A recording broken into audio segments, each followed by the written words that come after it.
Buenos días, somos estudiantes de la Universidad Laica Loyola Alfaro de Manabí de la carrera de Administración de Empresas. Los integrantes del grupo son Moira Vinces Melanie, Vélez Rivas y Erixa y quienes hablan Mendoza Morán Anaí.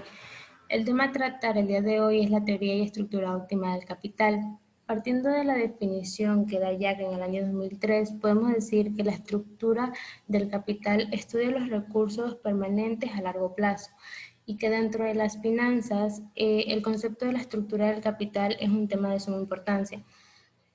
Por otra parte, Lacarte expresa que la estructura del capital óptima es aquella que minimiza el costo promedio ponderado de todos los recursos utilizados en la financiación de la empresa.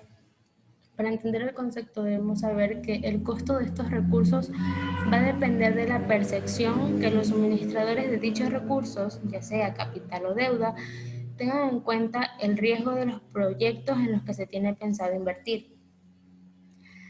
Esta teoría demuestra que los cambios en la estructura del capital soportan los efectos en los costos y los beneficios de los accionistas. La combinación óptima de la estructura del capital va a permitir obtener un valor determinado de los activos reales y de esta forma se limita la expectativa de renta que pueden tener los accionistas potenciales. En este sentido, podemos decir que cuanto menor sea el costo promedio, mayor será el valor actual de los proyectos, teniendo en cuenta la clase del riesgo, y por tanto, mayor será el valor que se ha creado.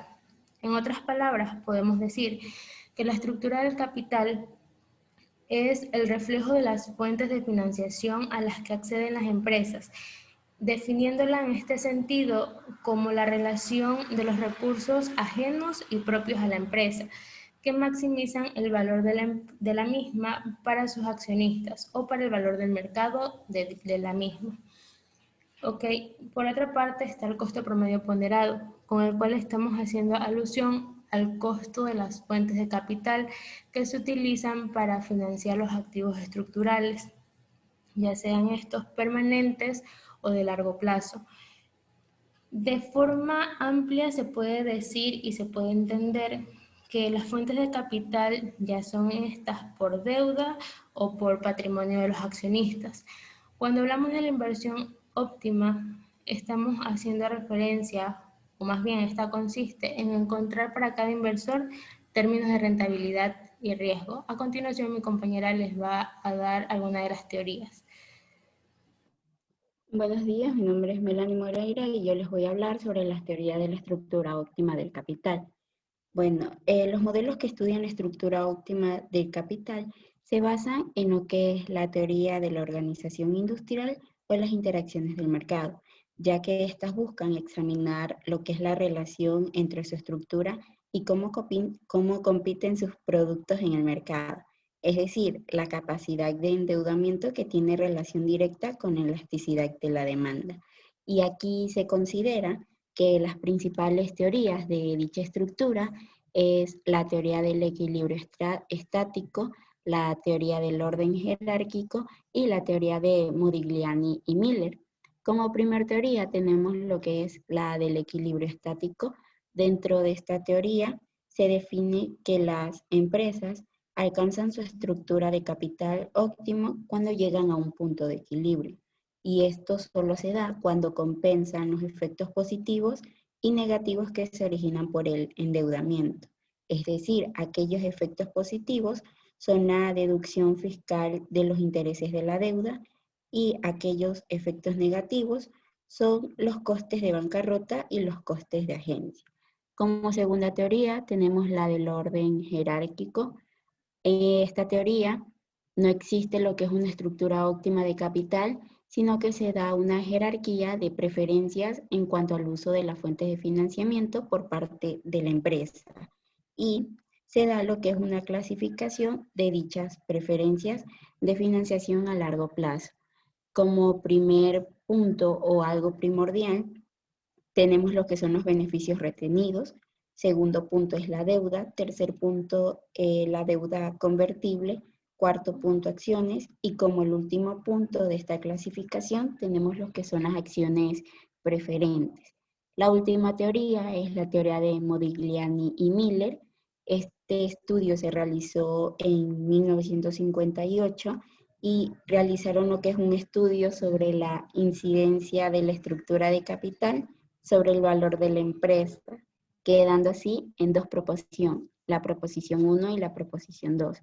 La proposición 1 menciona que el costo promedio ponderado de capital son independientes de la estructura financiera de la empresa o de la organización en sí, como lo podemos observar en la tabla que el valor del capital es el de la línea horizontal.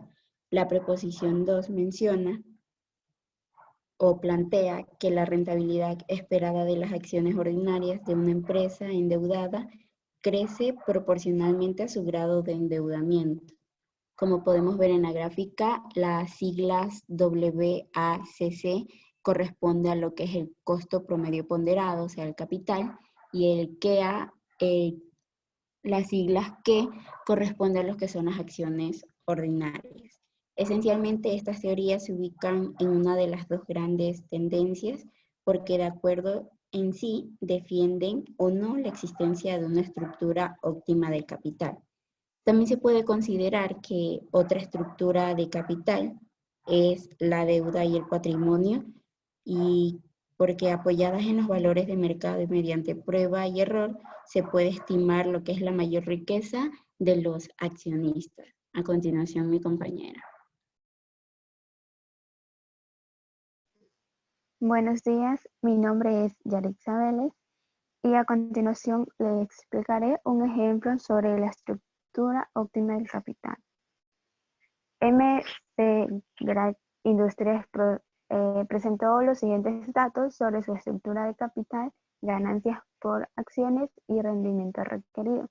Como podemos observar, ya tenemos el gráfico planteado, donde tenemos lo que es índice de endeudamiento de la estructura de capital, ganancias por acciones y rendimiento requerido. En este ejemplo se pide lo que es, en el literal A, calcular el valor estimado de las acciones relacionadas con cada estructura de capital. En el literal B, se determina la estructura óptima del capital con base. En la C, se pide lo que es qué estructura de capital se recomienda y por qué. Tenemos en el literal A, que este nos dice calcular el valor estimado de las acciones relacionadas con cada estructura de capital. Como podemos ver en el gráfico, en este caso, nosotros para conocer el valor por acción estimado, tenemos que dividir ganancias por acciones y rendimiento requerido. Empezamos con el ganancias por acciones 3.12 dividido para el rendimiento requerido 0.13, que nos dará igual al valor por acción estimado CAC 24. Tenemos lo que es el 3.90 divididos para 0.15, que nos dará el valor de 26. 4.80 dividido para 0.16, que nos da el valor de 30. 5.44 dividido para 0.17 nos da el valor de 32. 5.51 dividido para 0.19 nos da el valor de 29. 5 dividido para 0.20 nos da el valor de 25. Por último tenemos el 4.40 dividido para 0.22 igual a 20. Tenemos en el literal B determinar la estructura óptima del capital con base. Tenemos un incremento al próximo de las ganancias por acción estimadas, que sería un 30%.